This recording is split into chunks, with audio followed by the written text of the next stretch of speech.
Erskine, you're fired. Why, Mr. Wood, what is wrong? You! It is your idea we come up to this forsaken hole over the weekend. If I die of pneumonia, it'll be your debt to society. Mr. Wood, I tried to be a competent secretary, but I have absolutely no control over the elements. How did I know it was going to rain? See, the paper says fair and warmer. That's last week's paper. You're still fired. How much further do we go? Won't be long now, Mr. Wood. Well, it better not be.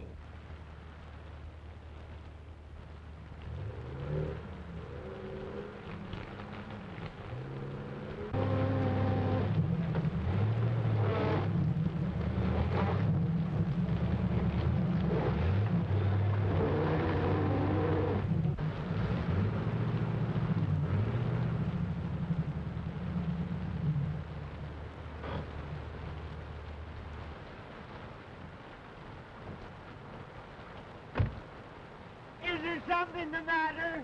I guess we're stuck. You guess you're stuck. What are you trying to do? Kill me? Oh, no, it's not as serious as that. We just skidded into a fallen tree. Don't stand there. Don't stand there like a trained seal. Suggest something. I'm sorry, sir, but I never did work well underwater. I know this part of the country intimately. There are several houses nearby. We can walk to one of them. Swim, you mean? I see a light down that way. You couldn't see a light if you looked at the forest fire.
Mr. Ames. Oh, hello, Caraway. I'm sorry. I didn't recognize this as Dr. Kent's house. Just a moment, Ames. I don't know who this Dr. Kent is, but I'm getting out of the storm even if it's to be the missing link. Yeah. Coming in, Mr. Ames?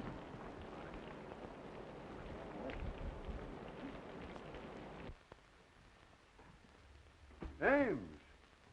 Well, this is a surprise. Good to see you. Yes, I suppose it is a surprise. We skidded off the road, hit a tree, and became mired in mud, and yours is the nearest house. Oh, pardon me, Dr. Kent. This is Herman Wood, the famous theatrical producer. You no doubt have heard of him, even if you haven't met him. Delighted, Mr. Wood. You're courageous to face the storms we have up here. Courageous. Insane, you mean? How do you do that? And this is Homer Erskine, his secretary. How are you, Erskine? Oh, wet. I agree with you for once. Hello, Gloria. Glad to see me. More than you know. A certain gentleman here doesn't take our engagement seriously.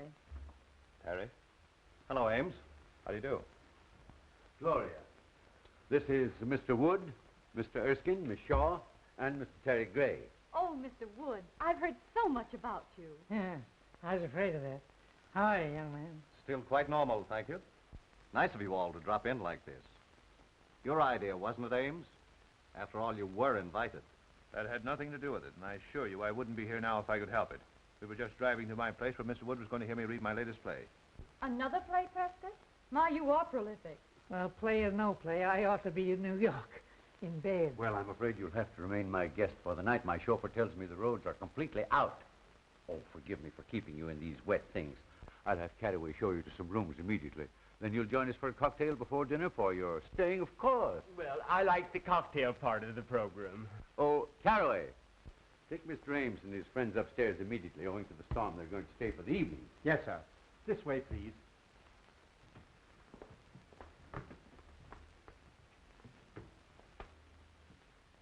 Who are you? Why, you tell her. I'm beginning to be uncertain of everything. Why, this is Mr. Wood. I'm Mr. Erskine, his secretary.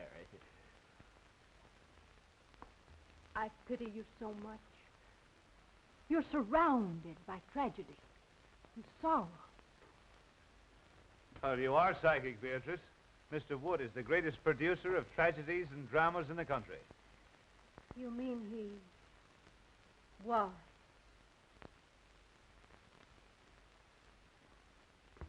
Hey, Ames, about this play of yours. Why, yes, it's in my bag. As long as we can't reach my place, why not let me read it to you here? Look here.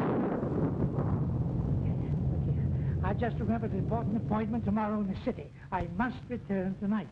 Isn't that right? Yes, absolutely. He has to address the Travelers' Aid Society on the proper way to fold a timetable. My dear Mr. Wood, I would gladly assist you, but until the storm abates, there's no way of reaching the city. Well, we may as well accept the situation, Mr. Wood. We'll have a good dinner and then retire to Dr. Kent's study for a nice, quiet reading. Perhaps it'll make you appreciate my play all the more. They say a full stomach breeds tolerance. Well, something tells me I shall need it.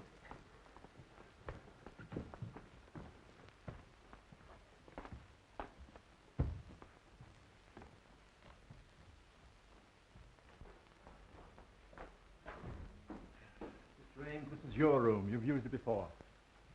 This way, gentlemen, please. This is yours, sir. Right. And this is yours.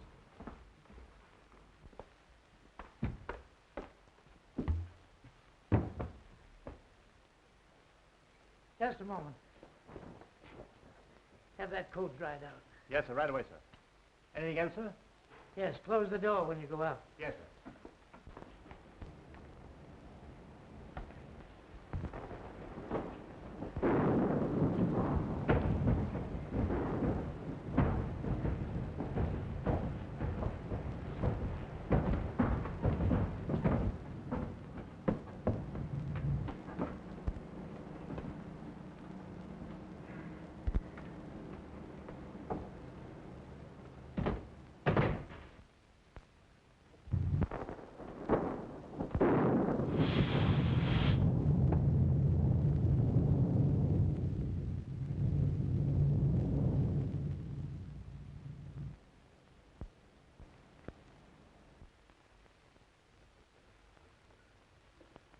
Well, the ghost walks tonight or never.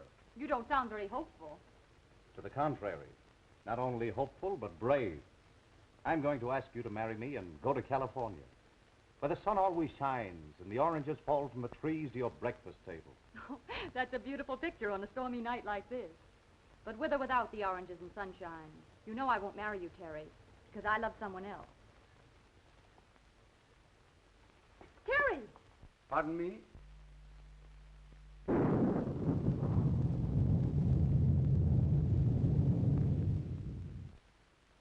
You're not a very easy man to discourage, are you? You forget that Gloria here is engaged to a mutual friend of ours. I don't think that's any of your business. Look here, Gray. I don't like your attitude. In fact, I don't think I like anything about you. So what? Why must you two always act like gladiators? Be sensible. Tonight of all nights must not be the time for any discord. You know I've never given you cause to think of me as more than a friend. That depends on your viewpoint.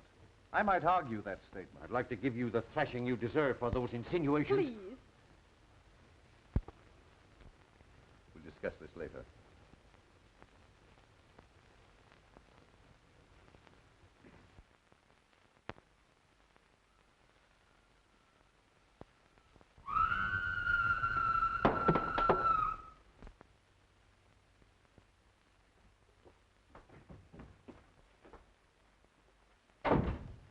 Erskine. Did you hear that scream? Yes, you sounded like a grand opera star with acute indigestion. Worse than that. Sounded like something on the humor. Oh, pure imagination. If I allowed a noise like that to scare me, your voice would have killed me long ago. Look here. Are you trying to insinuate I'm afraid? I'm just nervous, that's all. What kind of a madhouse is this Oh, anyway? don't be so excitable. It's probably your liver acting up again. Have you your pills? My pills. Any of you folks here scream? Yes, it frightened me too. Yes, I can't understand where it came from. Tell them where it came from, Ames. You've heard it before. Why scare your friends unnecessarily? Perhaps you're right. Any scream you may have heard probably came from Beatrice's room. She's Dr. Kent's patient and Mr. Gray's sister. You met at the foot of the stairs. She's just a little irrational at times. Well, as far as I know, it's nothing to worry about. Simply emotional outbursts. Don't you just love a night like this? This old house seems to belong in the rain and thunder. I read a book once about an old, old house, and oh, I don't know how many murders happened on just such a night as this.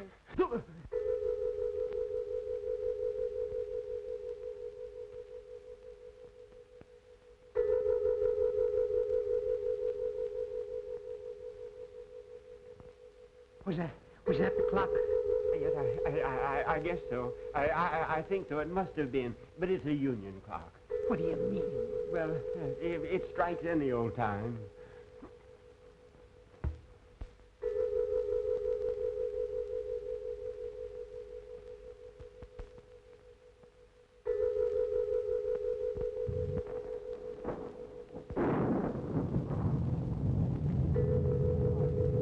What's the matter with Beatrice?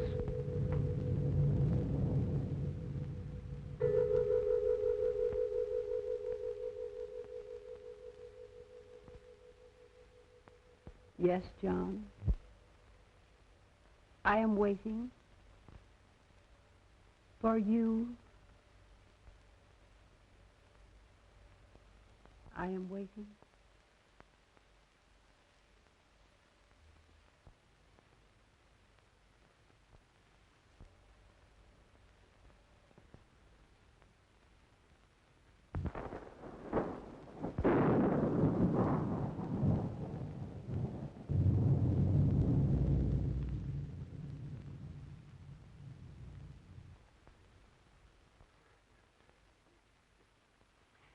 That woman gives me goose pimples. I've seen saner people than her in asylums. I'm sorry this had to happen. Beatrice's spells are unnerving to a stranger, but after one gets to know her... Know her. Say, if I never see her again, I'll be satisfied. Now, if you'll be so kind as to find some method for me to leave this house, see that I take it. Oh, Prescott, we couldn't let you do that with your friends. I think your friend is unduly alarmed, Ames. Oh, is that so? Well, who asked you? He has high blood pressure. He should calm himself. Oh, Miss Beatrice's actions are nothing to fear. She simply dwells in the unknown. As her attending physician, I can speak freely. The girl suffers from hallucinations and the shock of a tragedy that occurred in this house 3 years ago this night. Mr. Ames remembers that night very distinctly, no doubt. That's why he shuns my house. Dr. Kent, I see no reason for making my sister's grief public talk. I'll bet the doctor's going to tell us about some terrible operation. that ought to be cheerful. The unsolved murder of your sister's husband must be public talk in this house. Murder? I have taken notes on her actions since that night, and each year, at this hour, the flutter of that sound is heard, and she has acted as though the spirit of John, her dead husband, had returned to her. That's all there is to it. Erskine, we're leaving. Dinner is served, sir. No, we're not. Ghosts or no ghosts, we're eating. We're leaving. You're disobeying my orders. No, I'm not. You fired me an hour ago.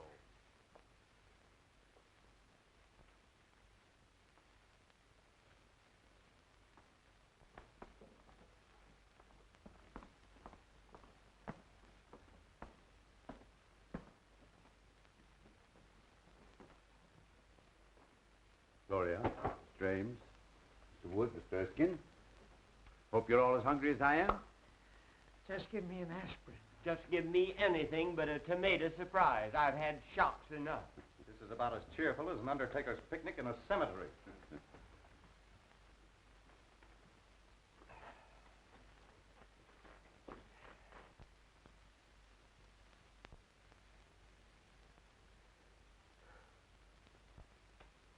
You're right on time, John.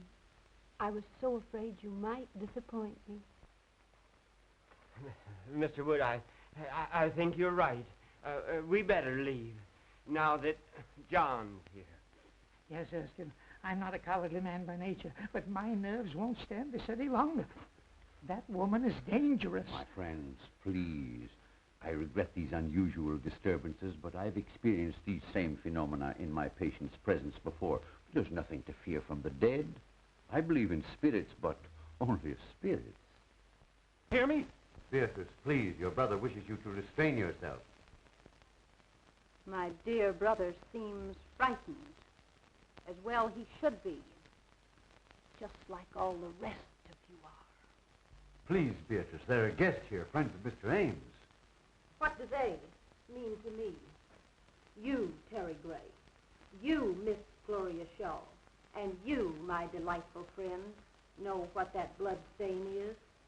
You were at this table the night poor John fell forward and stained the cloth with his own blood. The night he was murdered. By one of you. Why, that's a lie. Open that door. Claire, I'll call the police. Oh, this is outrageous. Open that door. Unloosen that portal. I'm sorry, Miss Beatrice's orders are that no one leave. Jarvis is only partly correct. I gave that order. What's the idea? The idea, my friend, is to protect my patient's health. Any interruption might cause the loss of her sanity. You want the responsibility for that on your shoulders? I think you're as crazy as she is. Don't aggravate him. They're all dangerous. Everyone will please sit down.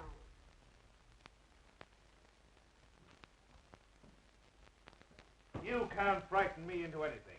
I don't know who killed your husband, but I believe your brother can tell you. I thought you'd try to insinuate something like that, and I'm glad you did. Now I can voice what I've suspicioned these past years. You were jealous of John. You wanted to marry Beatrice for money. You, a penniless hack playwright. She preferred John, and you killed him. There's always been insanity in your family. Wait. He's right. I, too, always thought you killed John. You're unscrupulous enough to have done it. That's enough of that kind of talk. You aren't free from suspicion either. As John's cousin, you inherited more money from his death than I did. How dare you say that? I can't listen any longer. In the name of humanity, allow Erskine and I to get out of here before they kill each other. I appreciate that we have outside witnesses to what is going to happen. There is a murderer in this room, and we're going to find him. John, tell me the person who killed you. Speak quickly. Why don't you admit it? Hurry, before it is too late. You'll talk now or I'll break your neck. Lights! John! John! Speak to me, John! Jarvis, turn on those lights.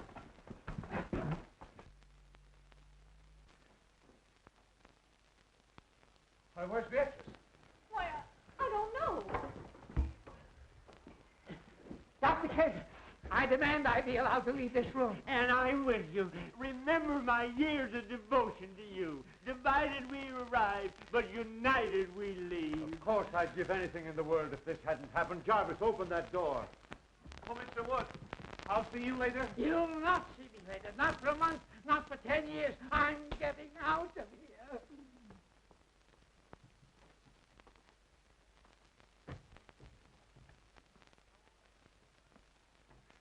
And so ends the first act of my little play.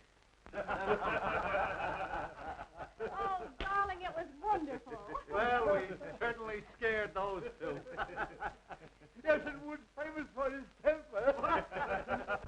Isn't it remarkable how they reacted almost exactly as you had written them into your play? I'm tired, and we've 2 more acts to go. Well, you're as clever a group of actors as I've ever seen. And I've got Glory to thank for finding you. Didn't I tell you they were troopers? You don't think we frightened them too much, do you? What's the difference? It's a bloomin' horror play, ain't it? Oh, Jarvis, Go get Beatrice. Good old Beatrice. She certainly played her part well. Yay, but I was afraid she wouldn't scram before the lights turned up.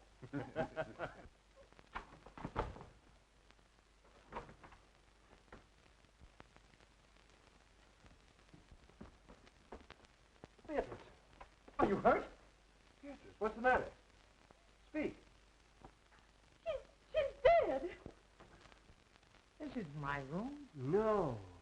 And whoever it does belong to has a gun. A gun? No, let's don't annoy. Oh, shut up. This may come in handy. A manuscript. The Ghost Walks by Prescott Ames.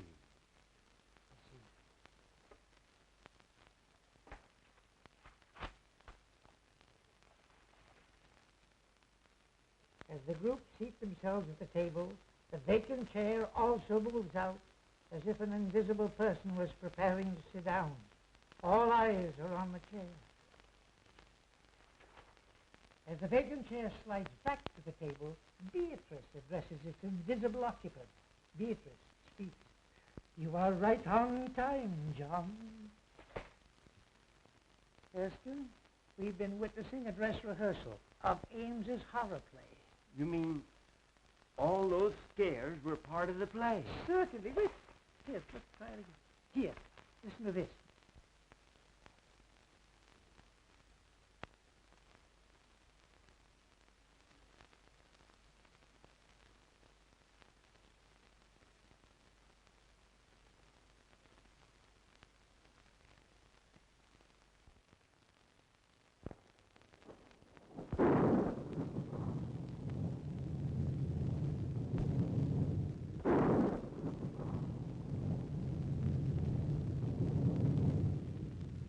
I'm afraid my play has been surpassed. We have a real menace in this house. Well, there was no one in the house but us, and we were all in the dining room. I know I was. That's right, because I was struggling with you. I was standing near the light switch. Yes, and I was at the table, as you all know. I was playing ghost. I was all over the room. But I didn't do it, I tell you. I didn't do it. Of course you did. Now, don't lose your head. Don't any of us. A death-like face slowly appears in the dark, ghostly white and pallor. The face seems to float as it reaches the table. Beatrice, hysterically. John! Lights out. Everyone remains where standing with the exception of Beatrice, who disappears through a door in the kitchen. So they thought they'd impress me with their phony theatricals, eh? Me, who staged the burning of Rome while the gladiators were being gored to death in the animal pits. I wasn't scared a bit. Neither was I. No, what are you doing under the table? Well, I was looking for you. Ridiculous. I hate cowards. When we get back to town, remind me to fire you.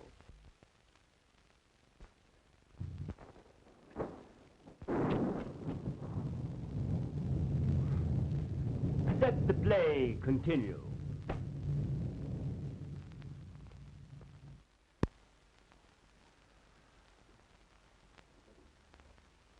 Now that the play is over, I'll have to tell Wood what's happened. Here he comes now. Ha! Still making merry, I see. Well, we thought we'd come down again. It's too quiet upstairs for us. Yes, we're used to shrieks, sirens, and suicide. Yeah. Why, what seems to be the trouble? Has Miss Beatrice been found? Yes, she has been found. Dead. Is that so? No, I mean, it can't be. It's impossible. What are you talking about? Mr. Wood, I'm trying to tell you that Beatrice is dead. Beatrice is dead. I don't believe it. Let's put this whole thing straight to you, Mr. Wood. We're all actors, hired by Ames here to present his play to you. Actor? Everything that's happened since you arrived was part of the play. Except for Beatrice's death. Mr. Ames, am I to understand that I've been witnessing part of the play you were to read to me? Yes, I thought it a good method of presenting it to you. You see, this is really my house, and the fallen tree on the road was all part of my scheme to fool you. The storm, of course, was an added break. Well, if these chills and thrills have been theatricals, where does the death of Beatrice fit in? Surely you don't destroy your characters. Somebody evidently does. We don't know any more about it than you do. The police should be notified. Now, wait a moment, everyone, please. I know that this is even more confusing to Mr. Wood than it is to us. He still believes we're putting on the play. So the only thing we can do is to show him Beatrice. By all means, do. Yes, death is no novelty to us. No. We stage it 8 times a week, including matinees. And benefits. Now remember, no one is to touch the body until the police arrive. In there.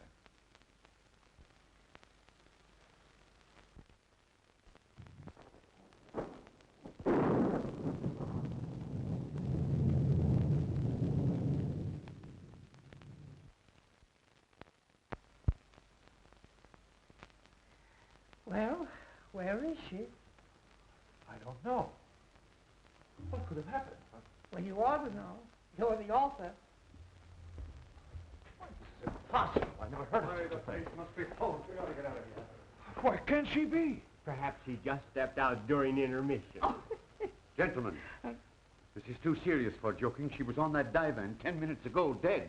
You've got to believe it's for your own safety. Oh, and you think we're all in danger? We most certainly are. We've got to search this house and find Beatrice and a person who... I wonder who that could be. Well, we'll never find out until we answer. I will. We all will.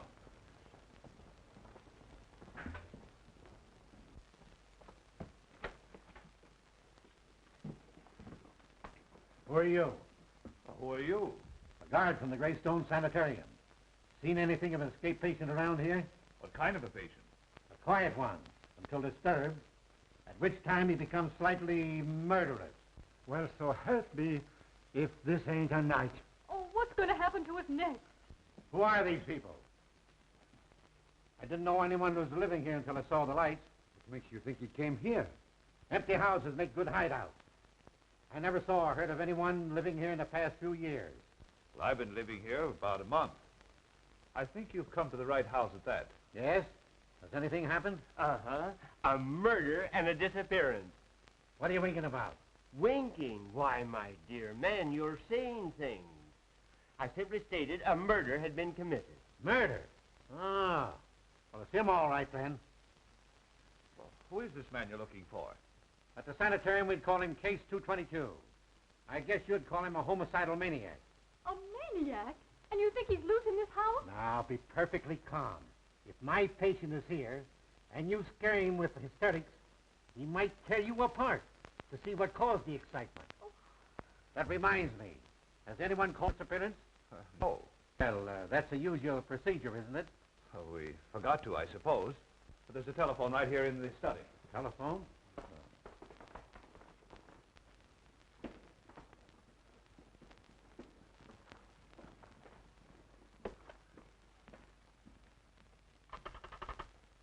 Hello?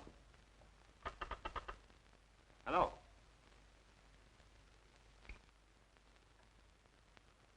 Cut.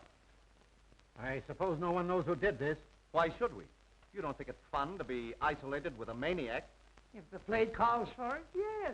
Well, I don't know what the rest of you are going to do, but I'm driving into town for the police. Wait, it isn't safe outside. I'll walk with you to the garage. Thanks. I'll be right back. So those who want to go to bed are safe enough. Besides, it's easier to die in bed. Come on, Ken, let's turn in. It's as safe up there as here if we lock our bedroom doors.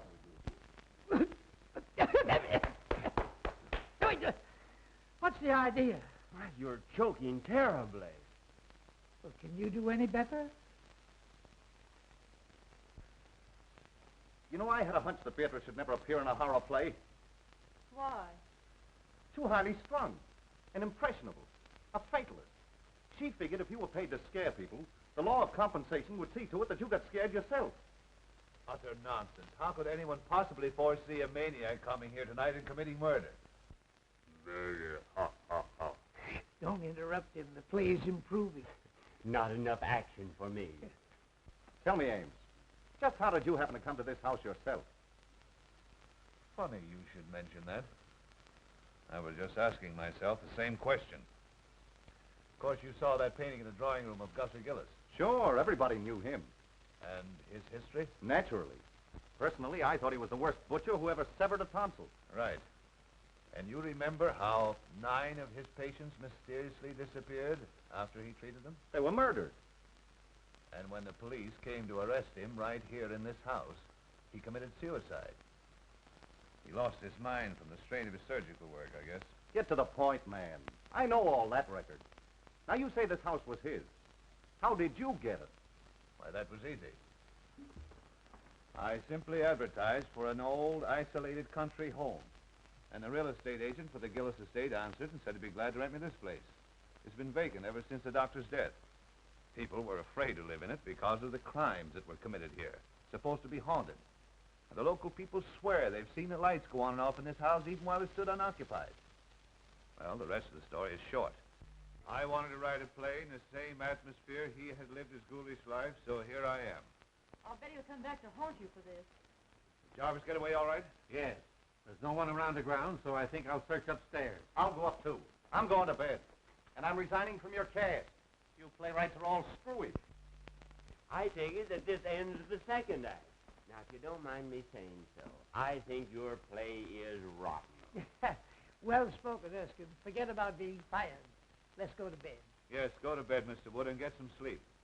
You insist the play is still on, but we've tried to tell you that it's ended in a tragedy. Good night, sir. Good night, Miss Gloria. Good night. Ames? Good night. Be sure and let us know if anyone else is murdered. I can't convince those fools. They insist we're still playing for their benefit. Oh, I wish we were out of this dreadful house. First it was Terry pestering me, and now this awful tragedy of tonight. Don't worry, dear. You look all worn out. You get some sleep, and I'll see that nothing disturbs you. Oh, I'm too frightened to sleep. Tell me the truth. Who do you think could have killed Beatrice, and where do you think she could be? Well, personally, I believe it was just a burglar who's long since disappeared. Then why would he steal the body? Oh, to cover up the crime, I suppose. Now, you go to bed, dear.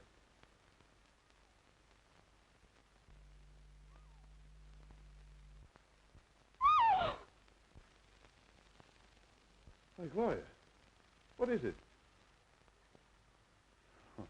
You poor kid, your nerves have completely gone.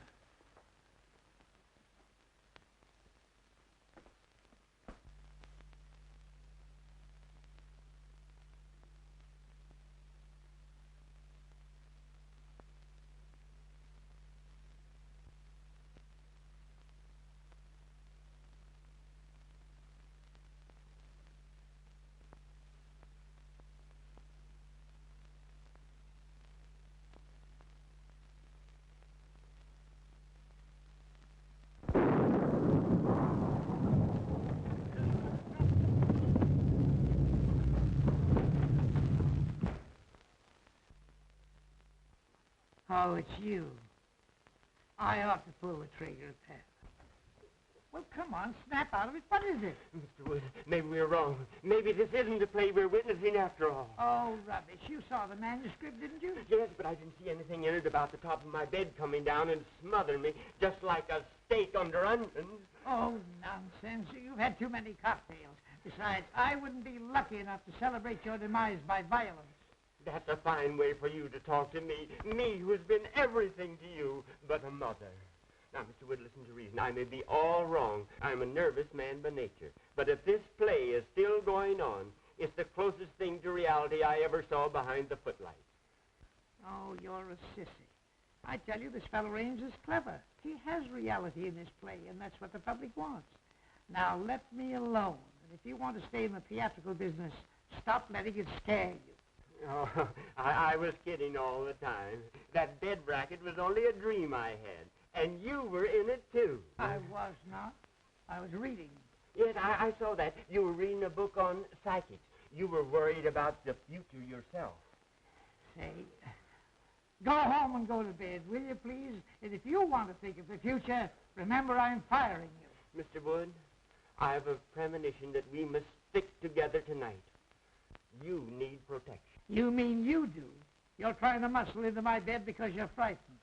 Go home. Oh, my dear employer, play or no play, I have no relish for my own couch. Move over. Say, this is all tommy rot. You've got the mind of an oyster and the nerve of an acrobat. As my secretary, I do allow you to share my office, but that does not include my bed. Hey, you were born in October, weren't you? Yes, during the National Apple Week. Why? It says here, your type is the instincts of a bloodhound, the heritage of the homing pigeon, the attributes of the ferret, and the heart of a lion. Yet you snuggle beneath my quilts, you cream puff, because of make-believe players scaring you. You're fired once and for all. Will you please close my mouth if I'm snoring? I have adenoids. Adenoids, too? Hi-ho.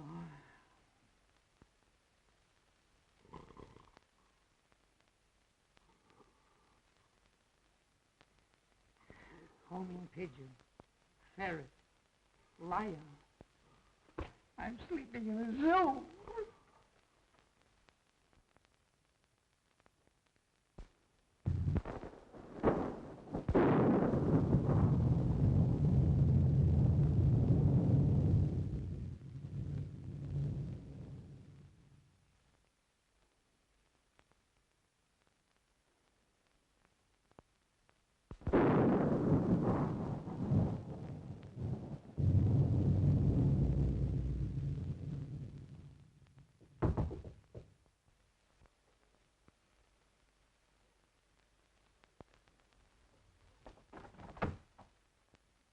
I was worried about you.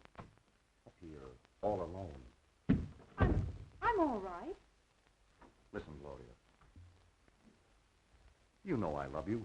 Why do you always give me the cold shoulder? I'm just not interested, Terry. Why did you come here? It makes it very embarrassing. Oh, I know. You're afraid your playwright sweetheart would be jealous if he knew I was here. Well, I wish he could see you now. I just came in to say goodbye. I'm walking out on this play, but I've got a curtain speech to make. And this is it. Stop, Terry!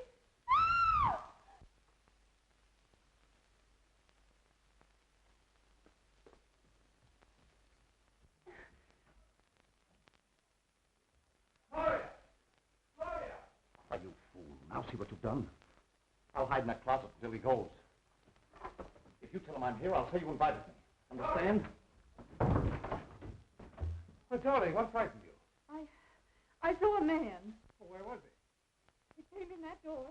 I screamed and he went away. Oh, you poor kid, what a nervous escape you had. Wonder what that screaming was about. There's a light in Gloria's room. Let's see what's up. You take it easy. I'll find the guard and we'll search the house again. What's happened? We heard screams. Someone tried to break into Gloria's room. What? Who? I don't know. Here comes the guard. Seen anything? Plenty. Gloria was almost attacked by someone. Fancy that. Who do you think it was? We don't know. We'll wake up everybody and find out. Good idea. Let's try Terry first. Oh, Terry. Gone. Not a sign of him. Whose room is this? Oh, that's mine. And there's Erskine's room and that's Mr. Woods. Well, let's see what they know.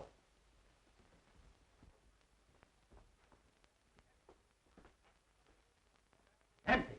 Darn the luck. I wonder if that maniac could have tried Woods' room before my mind snaps to. Eh? Oh.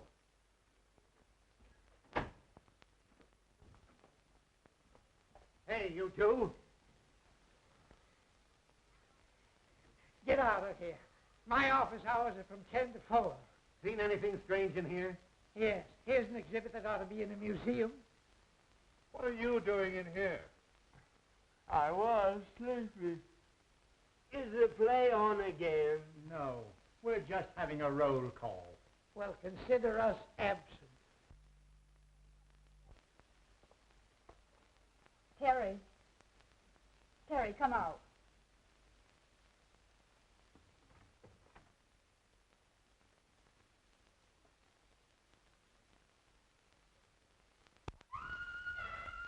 Gloria. What, again? Oh, let's don't miss this. as well be a fireman.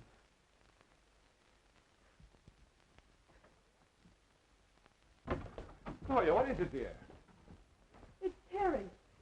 He was standing right in that closet. He's disappeared.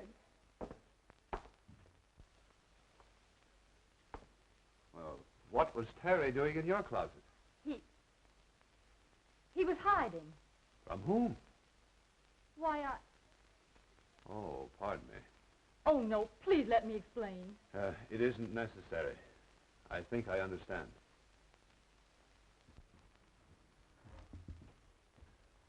I'd sooner trust a lunatic than I would a Yes, woman. they're more reliable.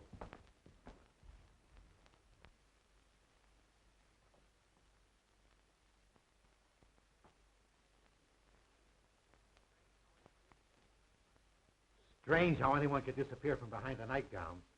You couldn't from behind my cousin's. She weighs 250. Are you winking at me again? Say, let's go down and get a drink. This isn't a horror play, it's a bedroom farce.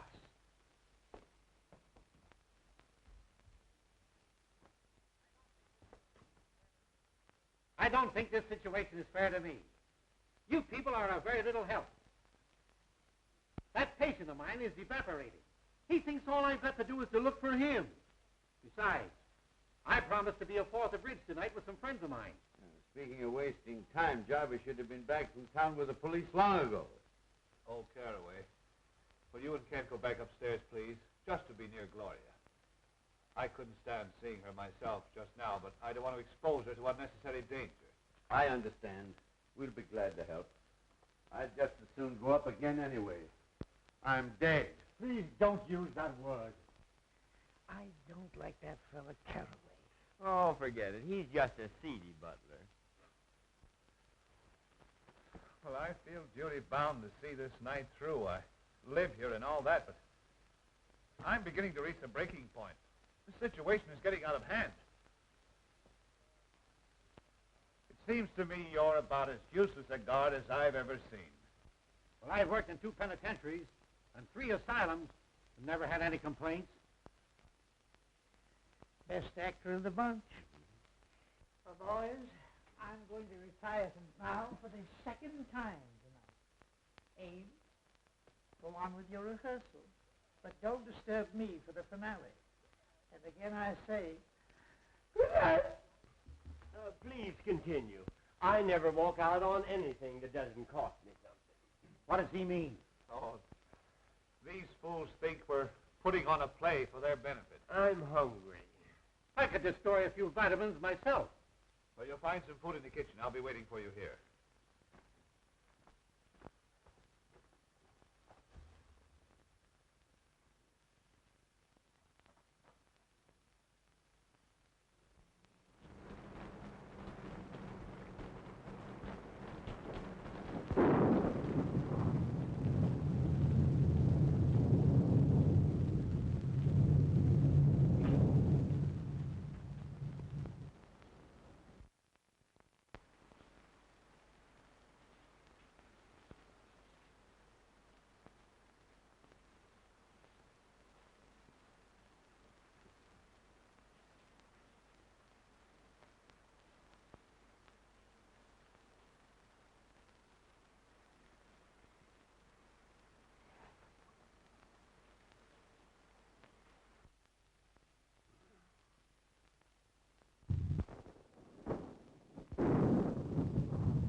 Hello? What are you doing down here? Why, I just came down to get some cigarettes. Well, you shouldn't have left Gloria upstairs alone. Well, I'm not her guardian. If you're so anxious about her, why don't you go upstairs and play watchman yourself? That's just what we're both going to do. Well, the scene shifts. So do I.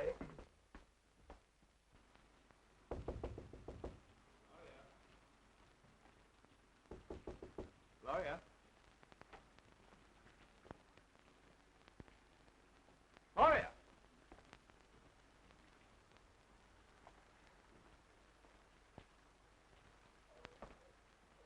I smell chloroform. This is all your fault. I told you not to leave her alone. We'll arouse everyone. Okay. Well, Mr. Wood. He's probably in his room. I shouldn't cue you, but here comes Kent now. Oh, Kent. Yeah? Gloria's disappeared. Huh? Say, have you been out in the rain? No, why? Well, whoever stole Gloria took her out of the window into the rain. Funny that you should be out of your room and then appear all wet. I don't like your insinuations, Mr. Ames. If you must know, I couldn't sleep. I was going to take a bath in the tub and turned on the shower by mistake. That's what I would call a watertight alibi. Maybe Mr. Wood knows something.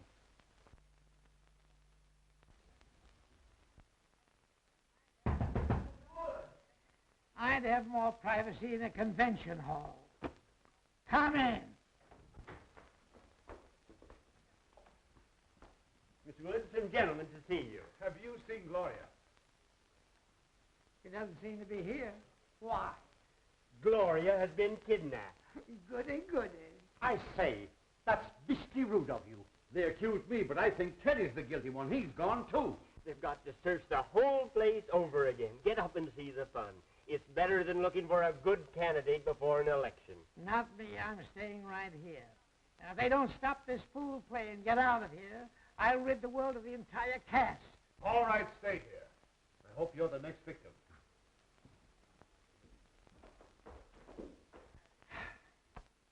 Mr. Wood, could I have a word with you? If you try to get in this bed again, I'll shoot you, so help me. I only wanted to say that you're right, as usual. The play is still going on. Of course I'm right. I know the theater like Barnum knew his elephants.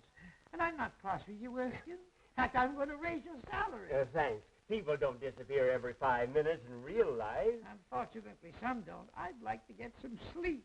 But the play... Earn some of the money that I pay you by watching it for me. Why, I thought you fired me. Not till we get back to town. Now, shut up and get up. Guard! Guard! Huh? What do you want? Fine help you are. Gloria's been stolen. You're standing around here eating chicken. Well, one must eat occasionally. What makes you think the lady was stolen? Rather an antiquated way to acquire a woman, isn't it? Oh, shut up. Her window was open. She must have been taken out of the house. I'm going to search the grounds. I'm with you, Ames. Hey, you. Come here. Where's your friend? If you mean my honored employer, he's upstairs in bed. I think I'll go up and look him over. There's something queer about you both. He winks at you and you wink at me. Ha! And I don't like it.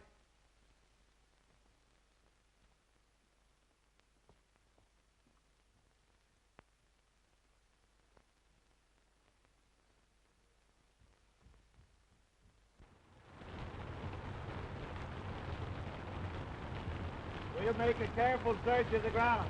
You go that way, now go this. We'll search the house and I'll meet you front. Right.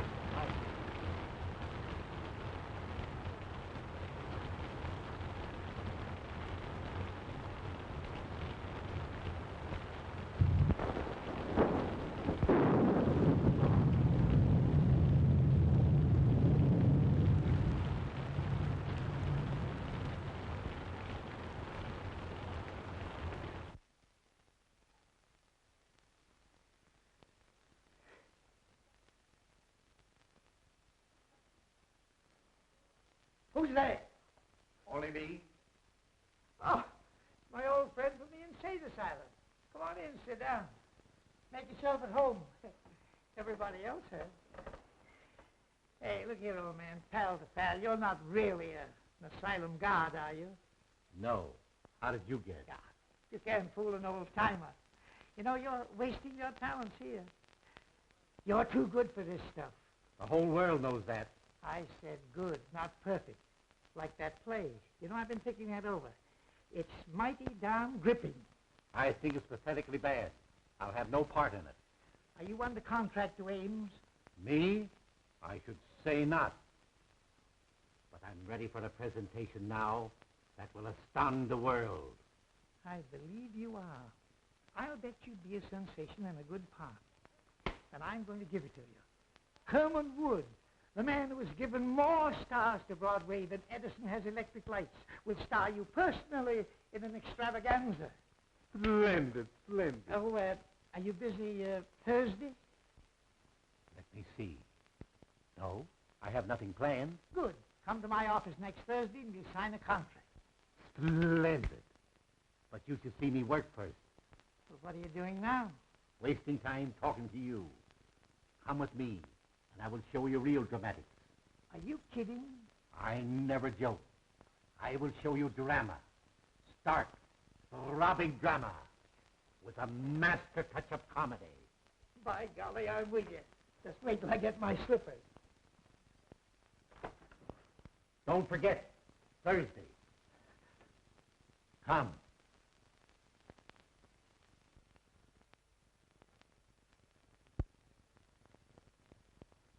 I'd feel a lot safer if I had my gun. Where is it? Home. That's okay with me. Let's go over to your house and hang around. It'll soon be daylight. Thank heaven. Ames. Anything new? We made a complete search of the grounds and found nothing. Well, how much longer is this going on? I'm getting tired of sitting around here and waiting for something that doesn't happen.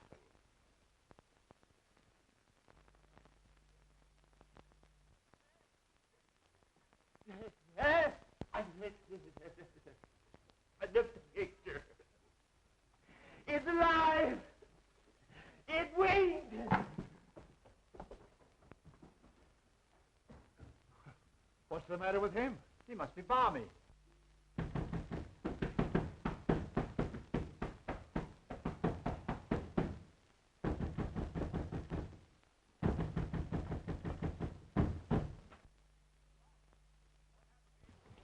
Charles, what happened to you? Remember when I left the house to get the car and the cops? Yes? Well, that nut house guard leaves me at the garage. Then just as I'm getting into the car, somebody slugged me with a lead pipe. What was the idea? Well, someone didn't want him to get away. And that someone is probably the escape nut that we're looking for. How many of you are searching for him? There's already been a guard here tonight. Well, there's possibly half a dozen of us, but believe you and I'll find him. Yeah, this guy disappears every so often, but we always spot him in this neighborhood. I see. Well, after you were hit on the head, why did you come back to the house? I figured getting the police was the wisest move to make. I've been knocked out and tied in the garage, but I broke the ropes. Then I tried to start the car, but I found out someone had gummed up the motor. Well, I began to hoof it into the village when these guards from the sanitarium picked me up, and here we are. Has anything happened since I left? Yes, Gloria's been kidnapped and Terry's disappeared. And now that Erskine person's gone violent. Oh, yeah? Well, I'll handle that. Help! Help! What's the matter? Mr. Wood is gone. What? I said he's gone, and so is the guard. It's that picture that's doing it.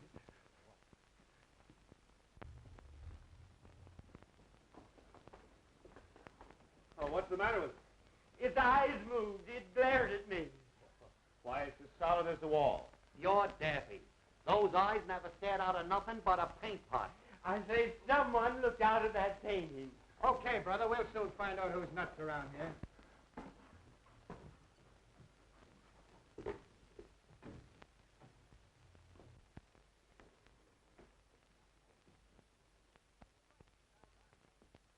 Say, he's right. These eyes are phony. What'd I tell you? Now who's that? Hey, there's a passageway back to this. A passage.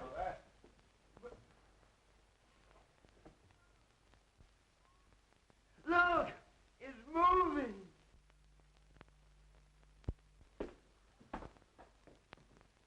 That's how Beatrice disappeared from this room. Well, I'm going to find out where it leads to. I'll go with you. Be careful. It looks dangerous.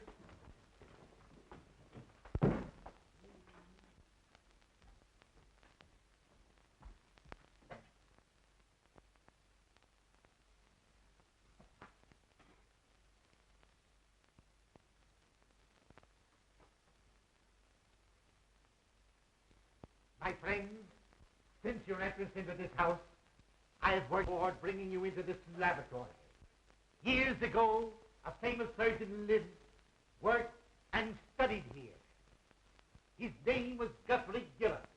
He is dead now, but I, Professor Elmer Twittery, will carry on and improve his work.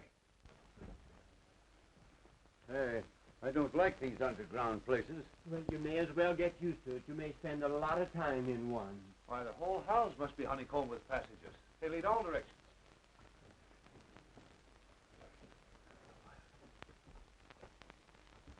I am the greatest genius you have ever seen. I have mastered my work. Work that has produced power almost divine.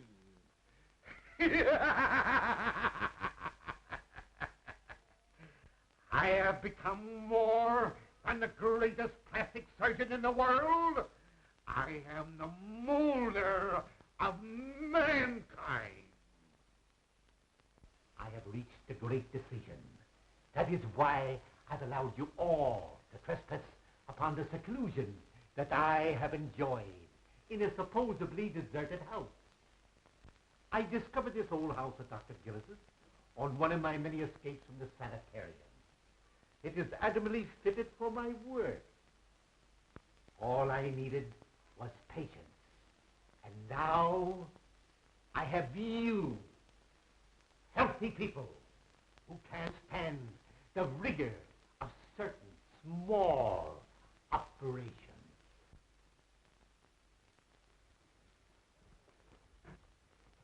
Now, wait. This looks like a door.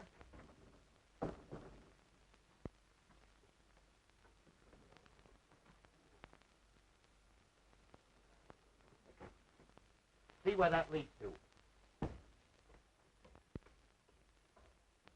This patient you're looking for, is he violent? Sometimes. He almost killed a guard tonight when he stole his uniform. Oh, and he winked at me. Leads into an open room with a swinging bookcase.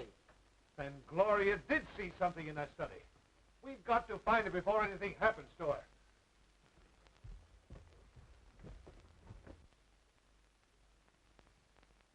It seems to me this is the fluid I used to paralyze the mice with yesterday.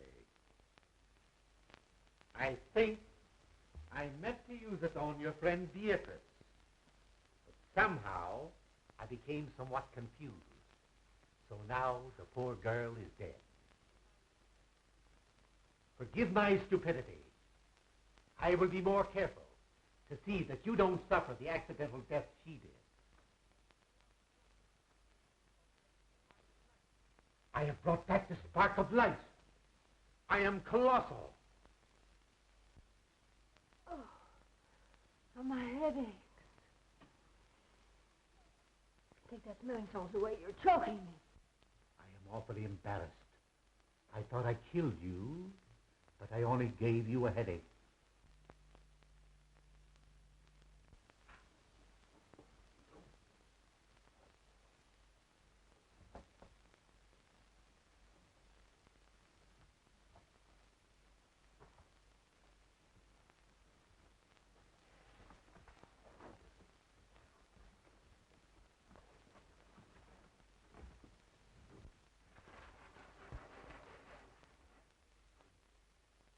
I ask your indulgence in looking at this chart. You will notice the various noses, eyes, and chins. You all have an ideal, a face you envy.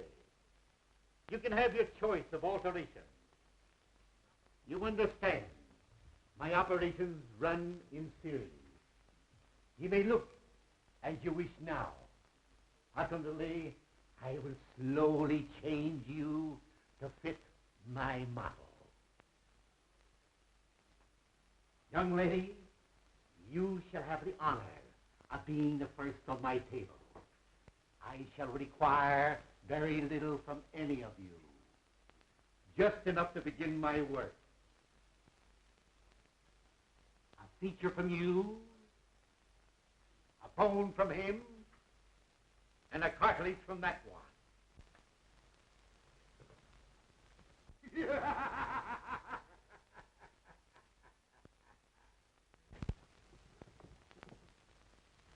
It's the guard. It's Professor Twiddly, the guy we're looking for. Then he's the nut. Well, he's dangerous. Let's get him. Wait a minute. Better not get him excited. I know how to handle him. Hello, Professor. Why, Mr. McLeavy, what are you doing here? Can't you see I'm busy? Sure, but you've got to come home with us. It's important. Home? Is there anything wrong? Why, don't you remember?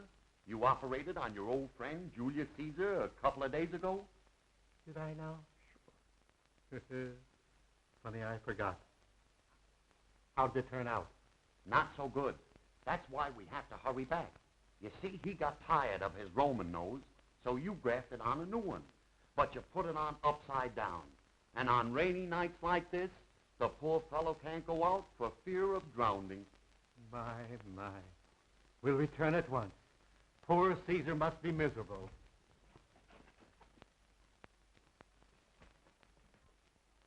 Oh, Prescott, take me out of here. I never want to see another horror play. Well, don't worry. I'll never write another one. Yes, you will.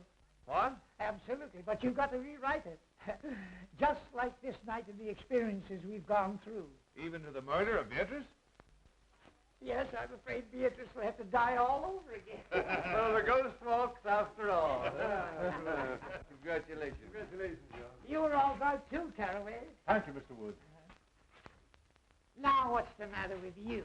I was just thinking how terrible it would have been had the professor really operated on us and changed us all. You might have gotten my adenoids, and I would have gotten your false teeth. Erskine, turn your face to the setting sun. Oh! What's the idea? Don't forget, you're fired. Oh, Mr. Wood. Come.